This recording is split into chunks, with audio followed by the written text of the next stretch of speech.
예, 시청자 여러분 한 주 동안 잘 지내셨죠? 신유리입니다. 이해랍니다. 한 주 동안 잘 지내셨죠라는 말, 이 말 속에는 네. 여러 가지가 포함될 수 있습니다. 요새 같은 때에는 아프지 말고 다치지 말자라는 그러한 말까지 포함이 되는 그런 용어인데요.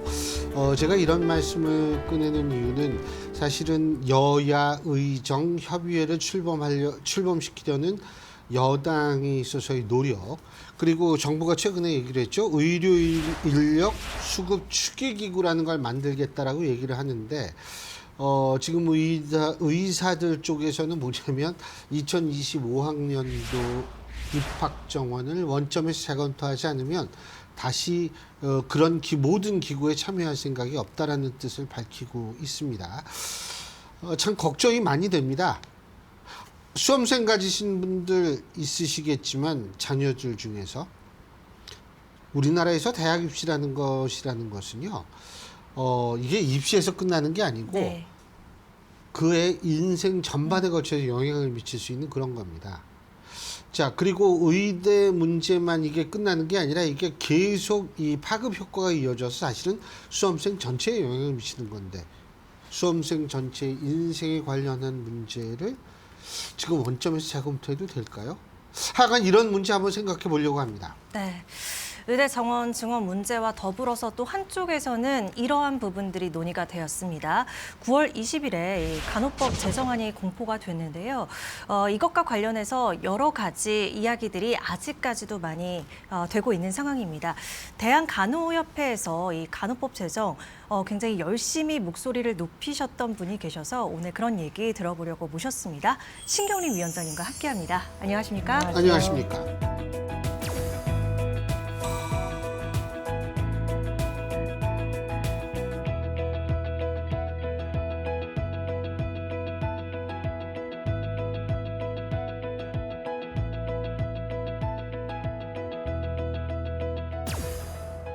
19년 동안 굉장히 수건의 과제였던 간호법이 통과가 된 건데요.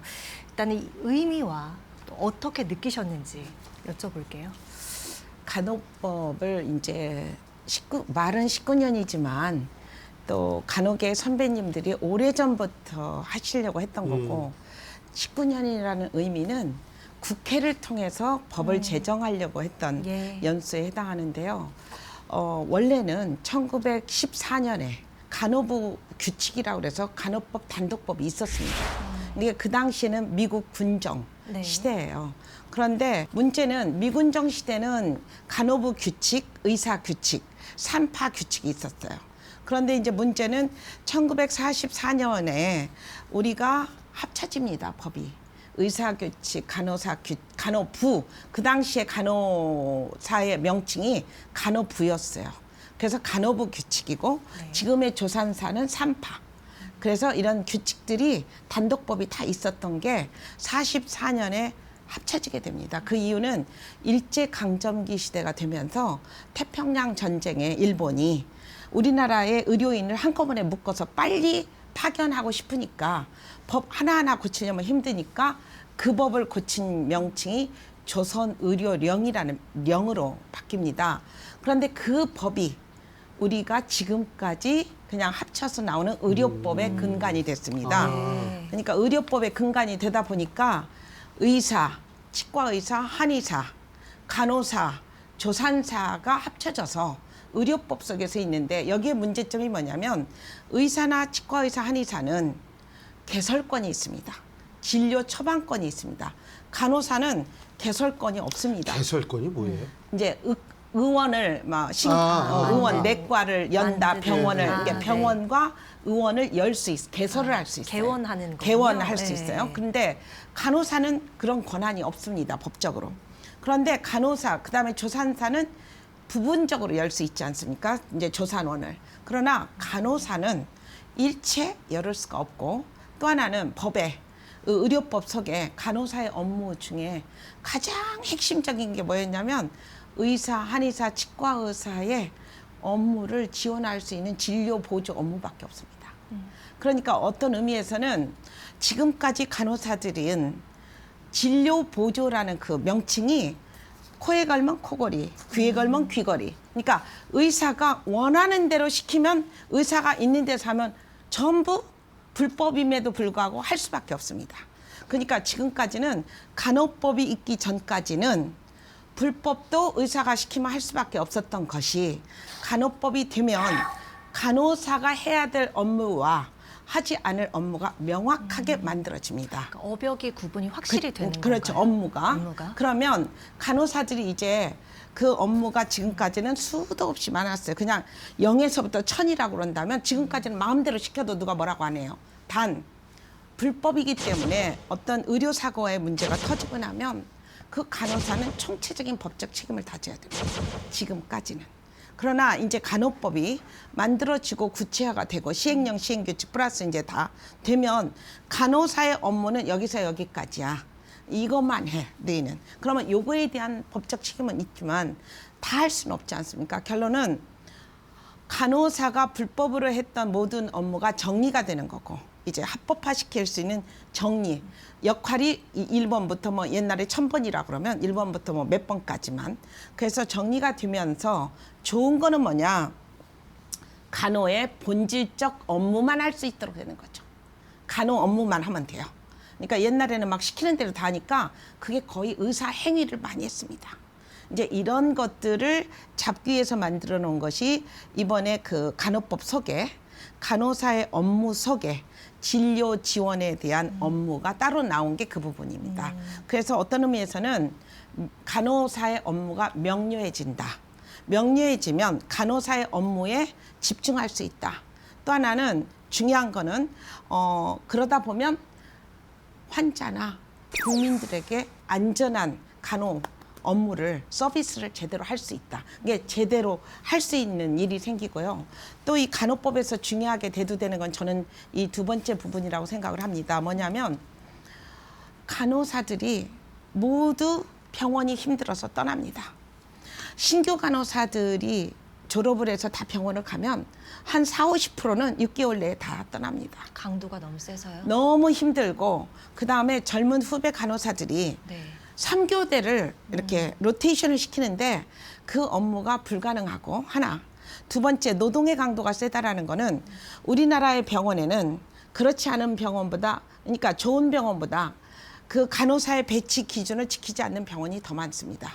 그러다 보니까 원래 간호사는 의료법, 이게 간호법 생기기 전에는 의료법에는 간호사 1인이 보는 환자 수는 12명 정도 보면 됩니다. 12명.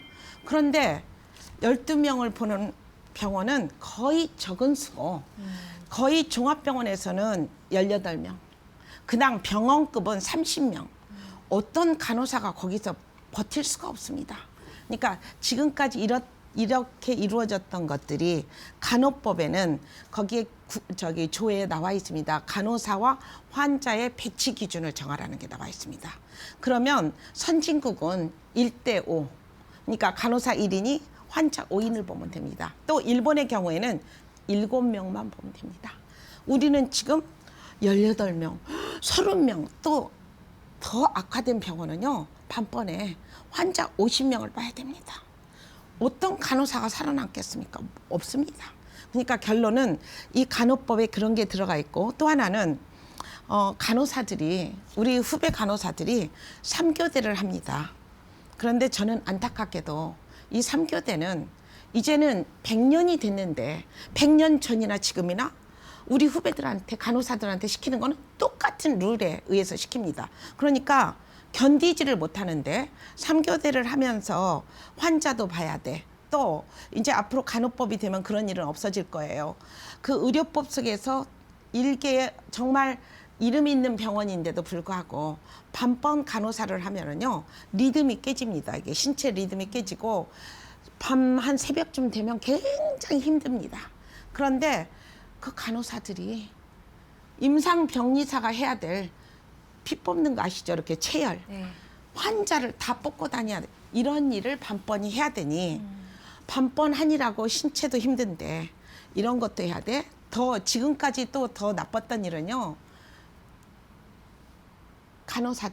밤번 간호사들이 컴퓨터에 의사의 아이디 코드를 다 붙여놓고 전부 약 처방을 간호사가 밤번 간호사가 힘이 든데 그것까지 다 해야 그 다음날 약국에서 약이 올라오니까 왜 이걸 간호사가 해야 되는 겁니까? 결론은 의료법이라는 법 속에서 그냥 아까 제가 이야기했듯이 진료 보조라는 명목으로 간호사가 해서는 안 되는 일. 그러면 그러면 병원을 그만두고 나가면 되잖아. 이렇게 얘기하실 수 있겠죠? 근데 저는 이렇게 생각합니다. 그 병원에 와서 내가 한 3년이나 5년 된 간호사인데 내가 그게 하기 싫어서 수간호사나 간호부장한테 가서 이런 이야기를 하면 사표 내라고 그러죠. 그러면 사표 냈을 때 그 어떤 다른 병원에 갔을 때 경력 인정해주고 월급을 주는 병원은 아무 병원도 없습니다. 그 간호사는 또다시 신규 간호사의 월급을 받고 일을 해야 되는 이런 아직도 우리의 문화가 이렇습니다. 그렇기 때문에 저는 이번에 이 간호법은 어떻게 보면 이제 뭐 법이 하나 생긴다라는 거 모든 걸 다 금방 고친다라고 생각은 안 들어요. 단 기본적 법적 근거를 마련했다라는 데 저는 제일 의의가 크다고 생각합니다. 그래서 저는 예를 들어서 이렇게 얘기할 수 있습니다.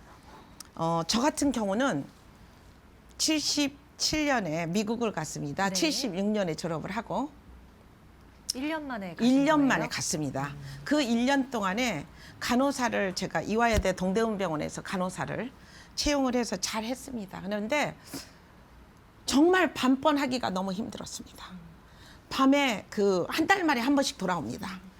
그런데 그때가 24살인데 꿈이 많잖아요. 음악도 듣고 싶고 밤번만 하러 나갈 때 되면 달빛이 너무나 더 좋은데 내가 오늘 이걸 해야 돼?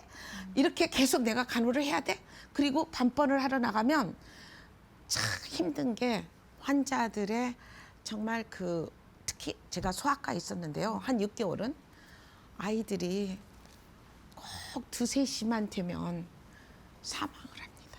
이렇게 정말 중환자 아이들 경우에는 그 시간이 밤번이 되는데 너무너무 힘든 거예요. 그 나이에.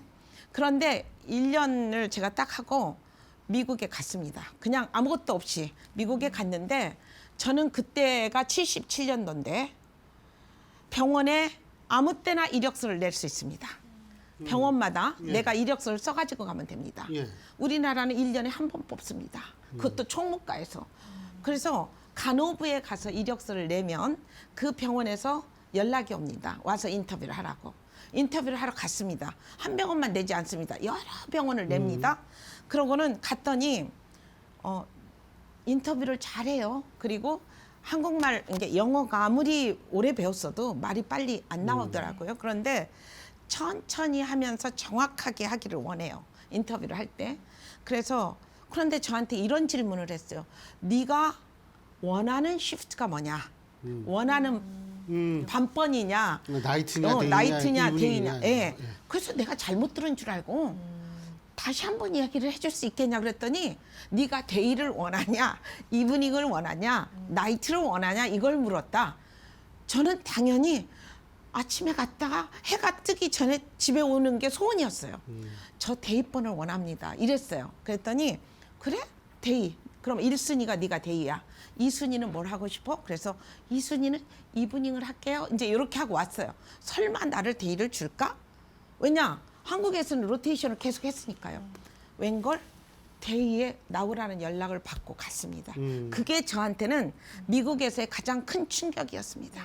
그런데 지금도 제가 77년에 갔다 온 지가 벌써 몇십 년인데 50년 가까이 네, 됐는데. 왜 한국의 간호 문화는 바뀔 수 없습니까?가 저의 숙제였어요. 늘 저는 이 간호법이 되는 순간 교대 근무제에 대한 거가 나와요. 여기에.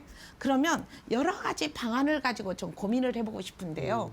거기에서 제가 이제 병원의 간호부장님들한테 물었어요. 예. 왜 이 교대제가 젊은 후배들이 밤번을 꼭 해야 되느냐. 예. 그랬더니 무슨 이야기를 하냐면 병원 입장에서 봤을 때 신규 간호사가 로테이션을 해야 또는 이제 10년 된 간호사나 15년 된 간호사나 할 때는 수당이 더 많아진다. 그러니까 그렇죠. 병원에는 나가야 되는 돈이 많아지는 거예요. 그러니까 이거는 그렇게 할 수밖에 없다라는 거예요. 그래서 그런 이야기도 했고 그다음에 왜 꼭 하는 사람만 해야 되느냐 이러는데 저는 미국에서 그때 밤번에 간호사를 보면서 뭘 느꼈냐면 나이가 한 50세 초반 이후에 여성들이 거의 밤번을 합니다. 예. 밤번은 환자들이 주무시도록 하는 시간이지 그날 환자를 깨우면서 뭐 체열을 한다. 이건 간호사가 할 수 있는 일. 미국은 큰일 나죠. 이거는 간호사가 하면 안 되는 업무이기 때문에 그래서 일부러 예. 혈압도 재지 않습니다. 예. 그 주무시게 하는 시간에는 그러면서 느낀 게 50대 초반 이후의 여성들 대부분 라디오 하나 갖고 출근합니다. 예. 그리고 밤번을 하면 8시간 중에 1시간은 반드시 휴식 시간을 줍니다. 예. 그래서 그 간호사는 자기 담요 들고 1시간은 다른 방으로 갑니다. 휴식 공간으로. 예. 우리는 어디 휴식 공간이 있고 못합니다. 그 지금 이렇게 쭉 말씀하시는 거 제가 들으면서 우리 시청자 여러분이 좀 알기 쉽게 말씀드리자면 젊은 간호사들 같은 경우에 제일 부러워하는 게 뭐냐면 데이든 나이트는 이브닝이든 데이할 때도 직장인들은 밥 먹고 커피 하나 사가지고 이렇게 걸어가면서 커피 마시는 거 이걸 그렇게 부러워한다는 거예요. 그 얘기는 결국 무슨 얘기냐면 간호사들이 우리나라에서는 밥 먹을 시간도 거의 없다는 거죠. 밥을 못 먹는 경우도 있고 화장실에 가기가 거의 불가능할 정도로 경무에 시달리고 있다. 이거를 사실은 많은 분들은 잘 모르실 거예요. 근데 이런 상황이라는 거, 그러니까 간호법 때문에 좀 이게 바뀌겠죠? 이런 게 당연히 저는 이번에 소원이 간호법을 통해서 간호사도 정말 자기 업무에 집중하고 그다음에 환자들을 안전하게 케어할 수 있는 시스템 이게 근무제 그다음에 배치 기준 등이 그다음에 간호사들은 거의 여성이 많습니다. 일가정 양립할 수가 없습니다. 여기에 이 법에 그게 들어가 있습니다. 그래서 저는 그런 모든 것들이 일을 잘할 수 있고 그 잘한다라는 의미는 간호사가 의사하고 협력 체계를 구축해서 의사는 진료 처방이면 간호사는 그게 잘할 수 있는 간호를 너싱 서비스를 잘해서 환자가 빠르게 집에 퇴원도 하시고 또 더 나아가서는 앞으로는 병원에만 중요한 게 아니에요. 어르신들이 요즘 최근에 하시는 이야기는 당신들의 임종을 내가 살던 집에서 하고 싶다예요. 그게 뭡니까? 간호사가 이제는 방문 간호를 해서 그분들의 편안한 간호를 받으시면서 행복하게 돌아가시도록 하는 게 간호의 또 하나의 목적이 될 수 있습니다. 야, 그거 진짜 가슴에 와닿는 말씀이신데, 근데 제가 한 가지 여쭤보고 싶은 게 지금 정부에서 의료 인력 수급 추계 기구라는 걸 만들겠다. 대통령실이 이제 그 얘기를 하는데 여기에는 뭐냐면 통계학자들이 이제 나와서 그 추계를 하고 또 하나는 뭐냐면 의사 단체와 간호사 단체에 있어서 전문 인력을 반씩 이 또 자문기구를 만들겠다.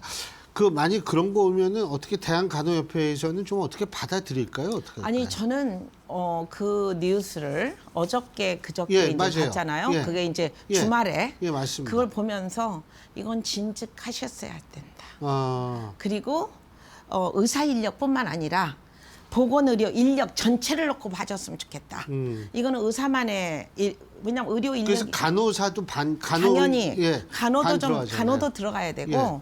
또 의료 기사들도 있고 이제 뭐 여러 그 그룹들이 많거든요. 예. 그래서 저는 이런 부분을 진즉 좀 해주셨더라면 그러나 지금이라도 늦지 않았다. 이번에 간호법에 그게 들어가 있습니다. 처음으로 간호정책심의위원회가 구성이 돼서 간호 관련된 정책을 종합계획을 5년마다 세우도록 되어 있습니다. 예. 저는 이게 100년 만에 처음이에요. 이러니 저는 이게 이제 시작이지만 간호사가 몇 명, 수급이 몇 명이 필요한지 한 번도 제대로 한 적이 없습니다. 그냥 그때 간호사가 부족하다 그러면 입학정원 증원하고 이랬는데 이제 이 간호법의 틀에 의해서 종합계획이 수급 체계라든가 그 수급에 따라서 양성 체계도 달라질 거고 훈련 체계도 달라질 거고 그 다음에 뭐 지역사회에서 간호사가 몇 명이 필요할지 또는 의료기관에서 얼마나 필요할지 이런 모든 게 통계적으로 나왔으면 좋겠습니다. 그래서 저는 그 수급 체계 엊그저께 그 뉴스를 보면서 간호법에 나와 있는 종합계획과 맞물려서 가면 되겠다라는 생각을 하고 편안해졌습니다. 근데 이제 간호법이 발효가 됐고 이게 좀 정착이 되고 이러려면 얼마 정도 생각하고 계세요? 저는 시간이 기간. 오래 갈 거라고 생각을 합니다. 어떻게 한술에 이게 배부르겠어요. 문제점 다 이제 실태 조사도 하면서 정부하고 이제 간호협회가 아주 서로 그다음에 여야 국회도 같이 이제 앞으로 이 법이니까 시행령 시행규칙은 정부하고 이제 많이 협조를 하면서 하겠지만 앞으로 이 법은 많은 시간을 통해서 또 개정도 필요하고요. 그다음에 더 많은 구체적인 것들이 들어가야 될 거라고 생각합니다. 사실 이제 많은 분들이 어떻게 생각하냐면 이 너싱 서비스라는 것을 뭐 보조 이런 식으로 생각을 하는데 사실 우리나라 대형 종합병원은 의사분들하고 간호사분들하고 이 체계가 완전히 이원화돼 있어서 이것이 뭐 이렇게 예. 보조적인 이런 게 아님에도 불구하고 물론 아직 일부의 의사들은 그런 식의 사고를 가진 사람들도 있는데 대형 병원에 있으면은 사실 그 구분이 명확하게 돼 있어서 사실 이제 뭐 더 이상 누구 밑에 있고 이런 개념이 아닌데 네. 그 시대에 맞춰가지고 이제 간호법이 좀 변해서 그건 참 다행인 것 같다는 생각이 들어요. 그러니까요. 그러니까 결국 의료인들이 발맞춰서 우리 뭐 이런 복지부 부분이라든지 더 잘하고자 하는 거 아니겠습니까? 근데 지금 말씀하시니까 생각난 것이 얼마 전에 의협 부회장이 이제 대남간호협회 간호법 이제 공포되고 이런 거에 대해서 이제 서명서 내시니까 조금 발언이 세더라고요. 예를 들어 뭐 건방진 것들 나대지 말라 이런 얘기들 나오셔서 심경이 안 좋으셨을 것 같아요. 저는 그런 개념이 네. 그렇게 이야기를 한다라는 것 자체가 의사들 모두가 그럴 거라고 생각은 안 하고 네. 그렇게 조금 의협에 적어도 부회장 정도면 대한의사협회 리더 아닙니까? 리더가 어떻게 저런 사고를 가지고 있지? 그렇다면 여태까지 제가 이렇게 설명드릴게요. 지금까지 저는 앞으로도 그거는 무너져야 된다고 생각해요. 피라밋형의 의료 체계를 가졌다고 생각했어요. 왜냐하면 의사가 제일 그 피라미드 위에 정점이. 그다음에 환자와 환자 가족이나는 제일 밑에 그리고 의료인 보건의료인이 마치 그 위에서 근데 저는 이제는 이게 없어져야 되고요. 이제는 어떻게 되냐면은 환자와 의사와 간호사와 같은 모든 인력이 아까 말씀하신 대로 협력적이고 서로 존경해야 돼요. 이거 존경해야지 뭐 너는 낮은 직업, 이 직업은 평등합니다. 그래서 저는 이제는 시대가 변화됐는데 작년에도 저희가 매우 가슴 아팠던 게 대한의사협회가 간호법을 반대했었습니다. 그 반대하는 내용 중에는 타당하지 않은 이유로 반대했던 거에 그런 내용입니다. 그런 내용들이었습니다. 일종의. 그렇지만 우리는 거기에 대해서 왈가왈부한 적이 없습니다. 그냥 우리 일을 열심히 하자. 그리고 우리들은 혹시라도 그런 것들이 나타나지 않도록 조심하자. 더 조심해야 되고 더 겸손해져야 된다고 저 생각합니다. 그래서 환자, 국민 중심의 의료 서비스가 이루어지는 패러다임이 바뀌어야 됩니다. 이게 세모에서 예. 동그라미형으로. 네. 그래서 동등하게 우리가 각자의 업무를 집중적으로 잘하고 우리는 환자를 그리고 서로가 각자의 틀린 업무잖아요. 예. 그러면 서로 존중해주고 이러면 됩니다. 그래서 저는 이번에 간호법이 되었다라는 거는 간호사만 단독법이 있어야 된다고 저는 생각하지 않습니다. 많은 그 직무도 충분히 앞으로 예. 그 자기의 그 독립적인 업무를 할 수 있도록 예. 그런 게 필요하다고 저는 생각합니다. 알겠습니다. 저희가 의료진 특히 간호사분들이 어떤 역할을 하고 얼만큼 고생하고 얼만큼 의미 있는 얼만큼 중요한 의미를 우리 사회에 던지고 있는지를 지난번 코로나 사태 때 다 봤거든요. 그렇기 때문에 뭐 국민들도 간호법 제정이라는 것, 그리고 간호사분들이, 간호사 선생님들이 좀 더 편한 상황에서 일을 할 수 있게끔 되는 거에 대해서는 제가 볼 땐 조금 편하다기보다는 하여간 지금보다는 훨씬 나은 네. 상황에서, 그래서 그거는 누구든 다 찬성할 거라고 봅니다. 어쨌든 이제 시작이니까요. 끝까지 또 잘 좀 이끌어 주시기 바라겠습니다. 그냥 하는 예. 데까지 열심히 하겠습니다. 예, 네, 오늘 말씀 잘 감사합니다. 들었습니다. 고맙습니다. 감사합니다. 우리가 코로나 사태 겪으면서 여러분 다 기억하시죠? 의사분들도 물론 그랬습니다만 간호사 선생님들도 이 곡을 쓴 자리가 네. 이게 완전히 다 짓물고 물집 생기고, 그래서 그 위에 반창고 붙이면서도, 그리고 그 더운 여름에 방호복을 입으면서도 힘겹게 대한민국 국민들의 건강을 위해 싸운 분들이 바로 그들입니다.